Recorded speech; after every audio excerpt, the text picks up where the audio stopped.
colocado essa noção mais geral desses processos da importância de inibição e alguns exemplos de inibição, é interessante a gente fazer uma comparação rápida disso, por exemplo, na literatura, tá? A importância disso na literatura.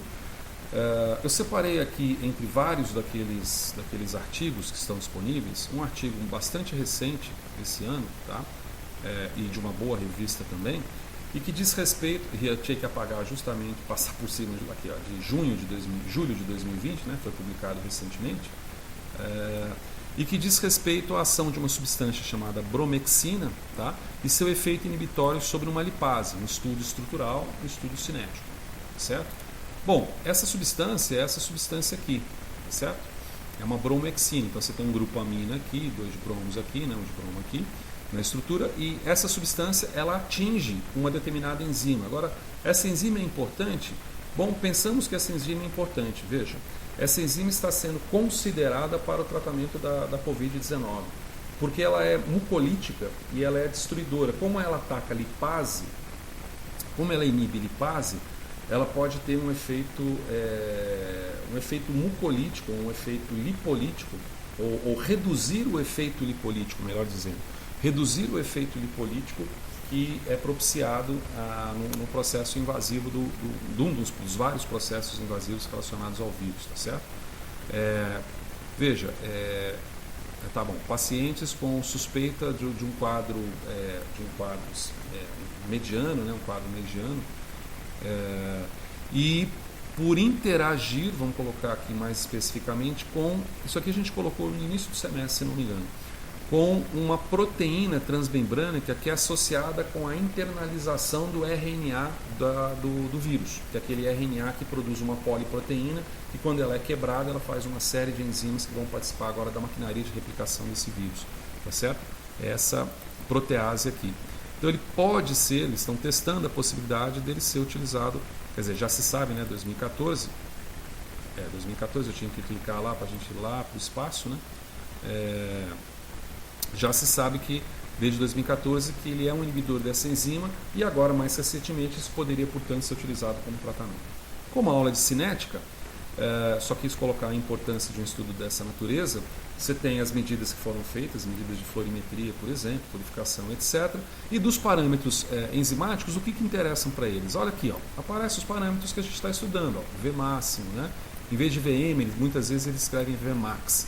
Eu prefiro escrever VM porque é mais fácil, vamos dizer assim, a grafia, e como a minha letra é ruim, ainda mais nessa tábua digitalizadora, confunde menos até, né? Então, mas é a mesma coisa, a velocidade máxima. E aqui você tem um KM, tá certo?